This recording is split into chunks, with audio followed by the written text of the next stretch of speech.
Welcome to Mastering Life's Adventures, an educational podcast about tapping into your true self, the soul, your soul, the substance of your life, to discover what life's ups and downs are really about, and how to have a greater sense of purpose, peace, joy, and fulfillment. I am Dr. Judith Holder, your host, coach, psychologist, fellow seeker who enjoys diving into the connections between spirituality, psychology, wellness, and your everyday life's adventures. All preparing and polishing you like the facets of a magnificent diamond to be your best self. If you're craving more from your life, you are in the right place. Come, let's journey together and transforming what you know into who you really are. Mastering Life's Adventures begins now. Hi, I'm back. Talking with Brahman, and he's focused on, in this episode, love is the key for awakening. Love, why that is so important. And it's really ties into what we've been talking about in part one, but I welcome you to go back and listen to, about this whole notion that we look so much externally to ourselves and for the good and for the happiness and for the contentment.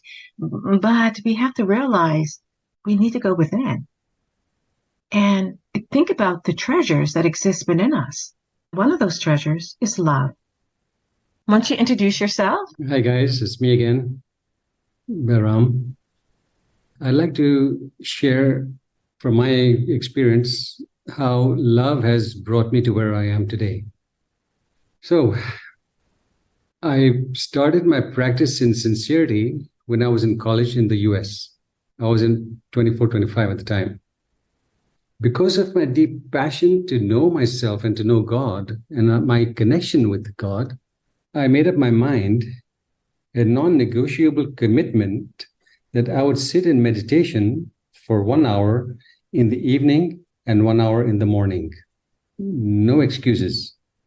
Only if there was an earthquake would I not do it, yeah? Or if the aliens were coming to hijack me, then. But otherwise, no excuses. So while in college, I would sit in meditation from 6 to 7 in the evening and 6 to 7 in the morning. And because of my deep commitment to the practice, while I was in class around 4:35, I had an internal alarm clock which told me, ding, 6 o'clock sitting, buddy, 6 o'clock. And my heart would leap with joy. But, oh my God, I'll be again sitting on that cushion. It's like someone who's deeply in love with someone having a meeting with them again at 6 o'clock. So everything, my mind would just settle down into a peaceful state. And I would sometimes leave the classes early enough to be on my cushion on time, to sit quietly and to love, just love and adore and thank God for the blessings I enjoy every day. Same would happen in the morning. I would wake up at 4 in the morning, 4:30 in the morning. I would be semi-awake. And by 5, I'm out of bed. And by 6, I'm on the cushion. That kind of disciplined, loving practice, Judith, is what allowed me to experience insights upon insights. And by insights, what I'm talking about is an experience of reality that goes beyond the normal consciousness. We can't force insights to happen. Yeah? We can't buy ourselves insights on Amazon either. But we can create the conditions within ourselves for the insights to arise. And that's what brings us closer and closer to the different dimensions of reality that are far more spectacular than we can ever imagine. When you say that, what came to my mind is when you hear that ding, it's actually the ding of your soul. Yes. And your soul is saying, don't forget. Yes, buddy, we have a meeting. Come along. That's right. And it was a great loving that you're in the process of doing, because your soul says you're consistent. And this is what the soul wants, is consistency. Yes. And what you do something by. And that soul of your soul can be able to awaken you to greater realities, because you have now created a space and you've created some silence so you can hear and be in attunement with your soul. And so Yeah. it's like a great love adventure that you're on and Yes. traveling that sometimes we don't even know that can happen because we're not consistent. Along with consistency, Judith, there has to be the zeal, the passion to wake up. Because a lot of people are consistent with wishy-washy fashion. That doesn't work. The consistency has to be blended with zeal, this deep passion, and to be willing to do whatever it takes to wake up. Mm-hmm. And there we come to this other point. By the time I graduated in 1983, the good Lord was sending me messages, SMS messages. Yeah. And what I was told in my consciousness during my practice and even during my waking moments was that, Behram, now you'll be going back to India in search of teachers and teachings. And you will not work when you get there. And that was an incredibly scary thought for me, Judith. Because from the age of 18 to the age of 28 or something, I've been working freelance, supporting myself along with the dad's support. Mm-hmm. But how will I manage? I was asking myself. I'll be going back to India, almost a foreign country, because I'd lived outside for 18 years. Yeah, in Lagos and in the US. Mm-hmm. I hardly spoke the language even. So, not work. You will not work. You will be focused on the practice and you will let life look after you. Mm-hmm. Yeah, life look after me. How will that happen? The doubts and the fears. Okay, and I would be in the nights. I would walk in the campus, crying and weeping and saying, "Why can't I do a little bit of work to support myself?" Nope. You will dedicate every moment of your life to awakening, because you cannot ride two horses going in opposite directions, nor can you chase two rabbits at the same time. Your focus has to be on awakening, and life will look after you. Trust me. It was one of the most scariest decisions in my life, Judith, to leap from my comfort zone into this total uncertainty. Mm-hmm. Then I said, okay, I'll do it. I'll do it. And I went. And you'll be amazed, Judith. You will be amazed at how magically, how mysteriously, how amazingly life did look after me. I lived in the mountains, usually on solitary retreats, in cottages for which I was paying 5 rupees a day. You can imagine what kind of cottage that was. 5 rupees is a cent or something. Yeah.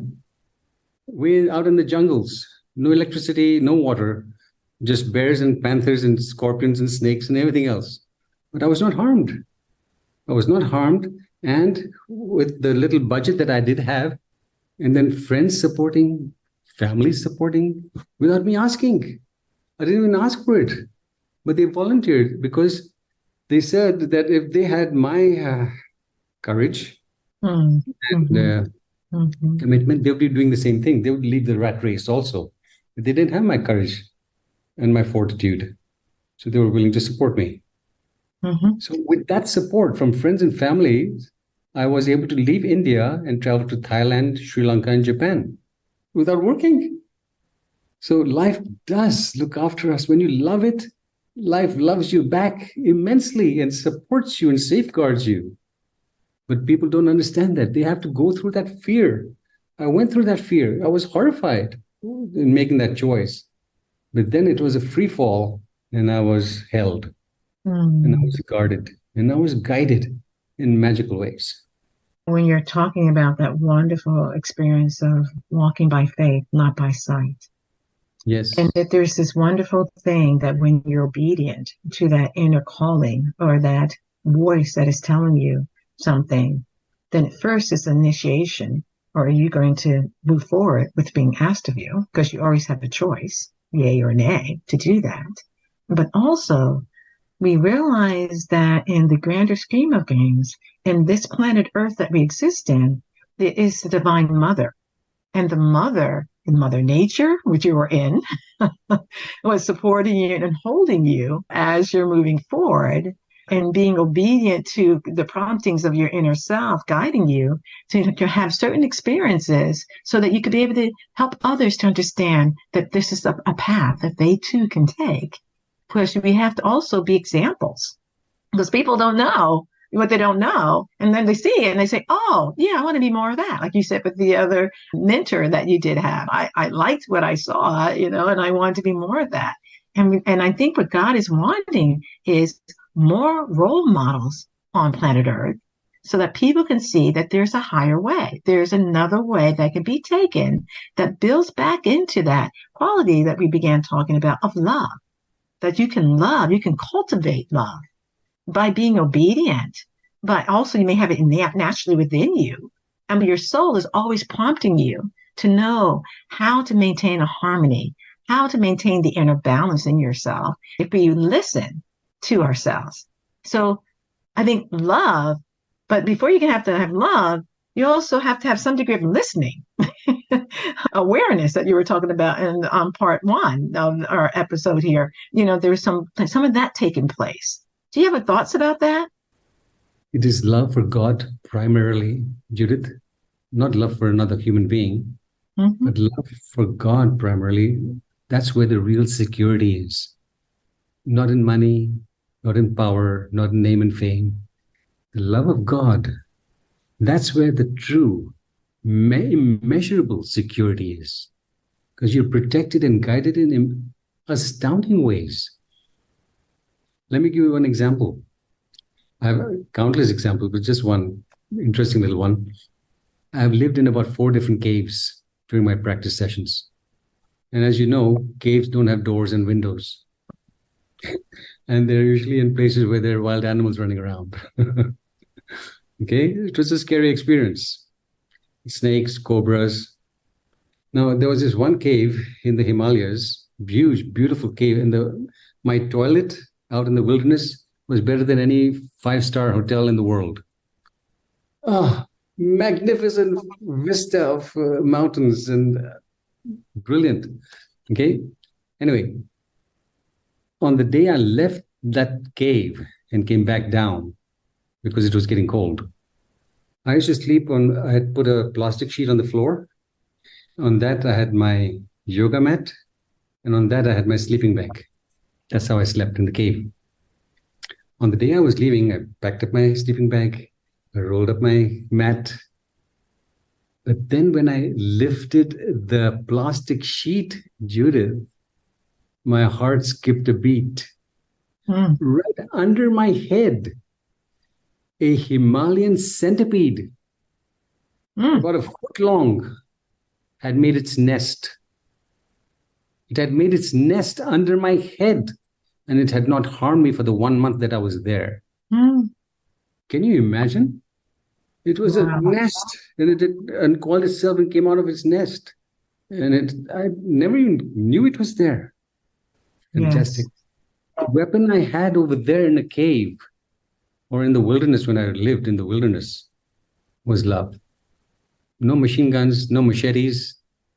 That's not what you will be zapped. You harm life, and life will harm you back in amplified form.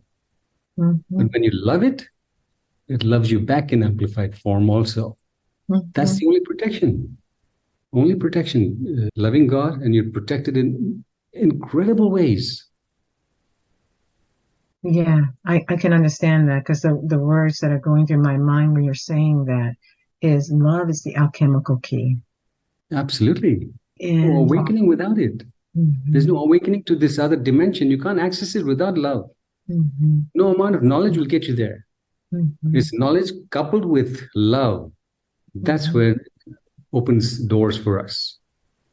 Do you have any thoughts about how to cultivate love for those who do not necessarily understand love at the level that you're mentioning? Will they understand the human aspect of love, which may be a stepping stone to the greater love, but how do they cultivate that love for God? The best way is through association, to be in the presence of someone who embodies it. And to watch, that's why we have retreat centers, ashrams, monasteries, where you're in the presence of someone who is modeling love, who is an embodiment of love. And I've had the great fortune of being in the presence of such teachers in India, Nepal, Thailand, Sri Lanka, Japan. Magnificent teachers. You just come in their presence and you want to cry because it's the tears just start flowing for no reason. You're so happy to be in their presence. We need to find such teachers and commit to the practice that they're asking us to engage in. Because just being there and loving the teacher and finding that love is not enough. We have to also practice. Yeah, I can see that very clearly. And having other individuals in which you see them practicing, that inspires you to want to do similar, to do the practice. Their kindness, their gentleness, their compassion, it just flows out of them effortlessly. And we're touched in the deepest levels of our being by being in their presence. In India, well, not just India, it's called darshan. Yeah, you travel miles over mountains and valleys to be in the presence of a realized teacher. Because just in that presence, when that teacher looks at you, gazes at you with his eyes, there's something comes through. I don't know if you have heard of what is called eye beams. Oh, energy that's coming forth? Yes, yes. Just like we have a remote for changing channels, but we don't see what's the beam, the infrared coming out, but a goldfish can. It has a capacity, but we can't. When we're in the presence of someone who is able to see through our delusions into how profound we are, then that transfers into us in some mystical way. But usually we're in the company of people who see us as human beings, flesh and blood, nothing else. And so we collude with each other to maintain our limited versions of ourselves. But when a spiritual teacher sees you and loves you, that exchange is transformative, magically transformative. We then start to believe in ourselves that, yes, I'm not just so limited in my scope. There's so much yet that's possible for me. It's like a rebirthing experience. It's like being born again when you're seen with the eyes of love from someone who has that clarity and that spiritual connection. It's as if they're seeing you in the immaculate image, in the immaculate of the purity of who you really are, seeing past this human flesh or these imperfections that we do have, and loving and being loving kindness, and sending forth that energy, which energetically you feel, because we all are energy, whether we're realizing it or not. The universe is energy. The more we get more pure in that energy, the more we come in greater alignment with that pureness of love, and can love greatly and expansively as that guru or that teacher is showing us how to be able to do that. Yes. There's a saying which you may be familiar with, that when a thief meets a saint, he only sees his pockets. But when a saint meets a thief, he sees a potential saint. Yeah? So we can only see outside of us what we see inside. Correct. If we don't see ourselves correctly, we see everything is flawed because we are flawed. But when our vision clears, then everything is just immaculately perfect. Everything is just brilliantly, dazzlingly perfect. Right, right. And that is the chorus of how we move and dissolve the old momentums of what we think love is to a higher vibration and awareness of what that passion and the trueness and feeling that burning in one's heart. It's like you can be on fire with love. You have to be willing to give your life for it. Yes, you have to be willing to give your life. I said, okay, I will not work. I'll go into this unknown. I'll stay in the jungle, stay in the whatever I have to do. I was willing to place my life for awakening. But most people don't have that going all the way through. Well, like you said before, and other people said around you, courage to go all the way through, determined to, because you wanting something more of a substance. It anchors in this kind of fire of energy of just loving God with all your heart, all your mind, all your soul, and your neighbor as yourself. Absolutely. I'm sure you know of this example where if you put a solid plank between two high-rise buildings, maybe 50 feet away from each other, and you ask someone to cross that plank, no railings, and you say, okay, I'll give you $1,000, just cross. Most people won't do it. $50,000, still they won't do it. But if it is their child over there on the other side in danger, they'll do it because now the courage arises. Mm-hmm. The courage arises because of the love. Mm-hmm. There's no love for money, but there's love for someone that you care about. Mm-hmm. And that's what sparks the courage, Judith. That's what sparked my courage to say, yes, I will not work and I will trust life. But we're not loving enough. That's the tragedy. We're not loving enough. Our love is very conditional. Yeah, I think we've been conditioned to love in a certain way, but based upon our upbringing that we do have. And what you're talking about is breaking those shackles of that conditioning that has taken place and move it into the curious and the awesomeness of who God is and the universe can be. And that's why some people take walks in nature, because it shows you the immensity of God and his source. So that's one way in which a person gets in contact with this greater sense of love and a passion and appreciation to Mother Nature that it brings. Some people do it through certain spiritual music that they listen to that puts them in bliss. Yes. I have so much music which just elevates me to the heavens. And I've been hearing it since I was a kid, and I can't get enough of it. Same songs again and again. It's all about, where are you, God? Let me see your face, basically. And that's the same thing that the soul is wanting. The soul is saying, I love you, God. I want to reunite with you. I want to connect with you. Yes. How can I do this? This is where sometimes people get into, well, this urge, back to what I said in part one, is the soul is like, oh, we need more of this. We need more of that. But the soul says, no. That's not what it is. Please listen. And what you said you did was take time in your meditation, 6 to 7, have quiet time. Willing to go within, cultivating that. So it allows you to create the vacuum or the container for love of love to flow through and out into the world, because that's what the world needs, is more love in its purest sense to take place. Any other additional thoughts? I'd like to share my thoughts on how to make music out of our moments. Please do. Judith, suppose there's a master musician, master pianist, who in every performance enthralls the audience with his playing. Where is that music coming from, Judith? Where is that enthralling music coming from? I would say it would be coming, if you're asking me specifically that question, I would say it's coming from the innate qualities of within that person and that creativity that they've tapped into that allows them to be centered.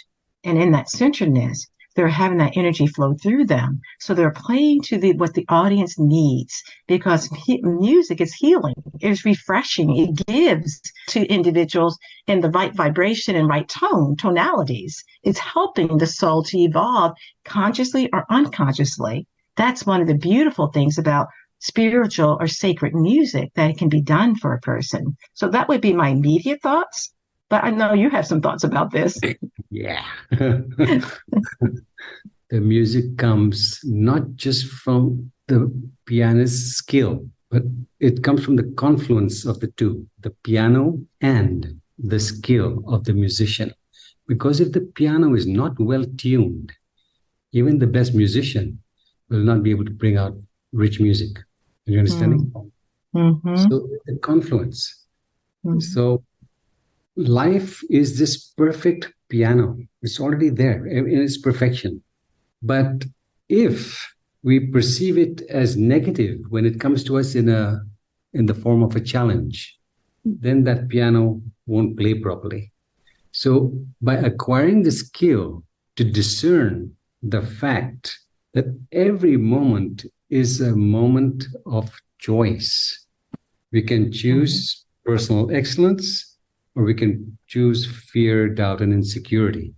So to make music out of our moments, we require the skill to play life in its various guises, in its various forms, the good, the bland, and the ugly. It's all an invitation to perfect ourselves. But if we don't touch it correctly, it will not bring out the music. The music arises when we see life's perfection. It's already perfect. Now we just have to perfect our skill in touching it in the right manner.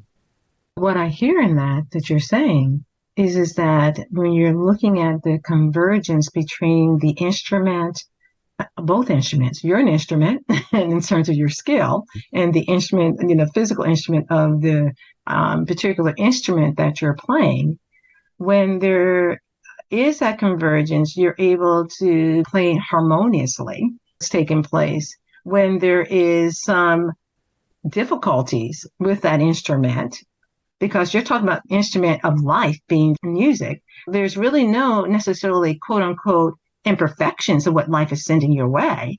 But in fact, you have the skill set, so the attunement to know what you need to do with that particular piece or instrument that you're trying to play. Is that what I'm hearing? Yes, that we need to read the message in every difficulty so that we do not repeat the mistake again. Because that difficulty is not some random thing that has come to us. Life is a perfect accountant. It gives to us what we qualify for in each moment. It's a perfect accountant. It keeps track of all our actions. And each action we perform has a specific consequence to it. But that consequence has its also specific germination period. Right. It may not germinate immediately, but it will germinate. And unwholesome action will germinate unless we take countermeasures to mitigate it. So when when a challenge comes our way, we must not think that it belongs to our neighbor, that idiot who plays loud music in the night. Nope. If the challenge came your way, you have planted the seed. You don't remember when you planted the seed, but that doesn't make you non-accountable. So accept it, read the message in the difficulty, learn and grow from it, and that's when you make the music. Correct. That's a nice analogy, because it really hits this kind of situation in which we are accountable for our actions.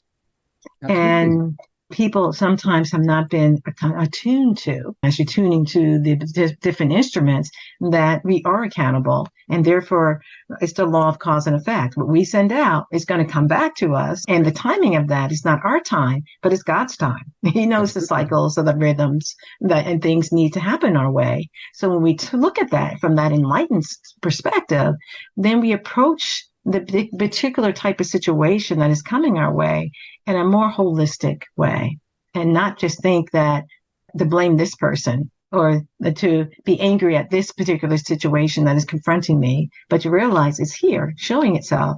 And now what we have is choice, the choice of how we want to handle that. And so that's what God says. You know what? It's really about how you're going to choose the high road or you're going to choose the low road. And dealing with the situation. But whatever road you choose, you either accrue good karma or you accrue bad karma in terms of this law of cause and effect.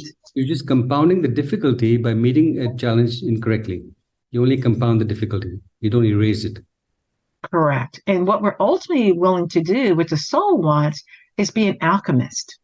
The soul wants us to be an alchemist, to transmute, to transcend, to be able to understand what you need to learn from that particular lesson and choice. So then it doesn't have to worry about it again. It moves on to the next initiation and test and opportunity given. Yes, because unless we purge ourselves from all the negative consequences we have accumulated from living incorrectly in the past, unless we purge ourselves of those consequences, mind doesn't clear. So when I started my practice in earnest in the US, in college, there were waterfalls coming out of my eyes. 3 Olympic-sized swimming pools I filled up with my tears. And I was doing laps. Because we're so unconscious of all the pain we're carrying within ourselves. All the non-forgiving, all the anger, the resentment. It has to come out. And I was not forcing it out, just being quiet. Just like when you cut your body, it knows how to heal. When you're quiet, your heart knows how to heal. And then the tears of forgiveness, the tears, I'm so sorry, please forgive me, I love you. As the catharsis takes place, the warmth takes place after the purging is magnificent. So when challenges come our way, it's an invitation to purge the negative karma from the past. Mm-hmm. To meet the challenge incorrectly is to compound the difficulty, and the challenge will come in a different form, from a different side. And it'll keep coming till we learn to love it and transcend it. Right. Nicely said. And that is so paramount. That's why we keep on getting in this round of rebirth.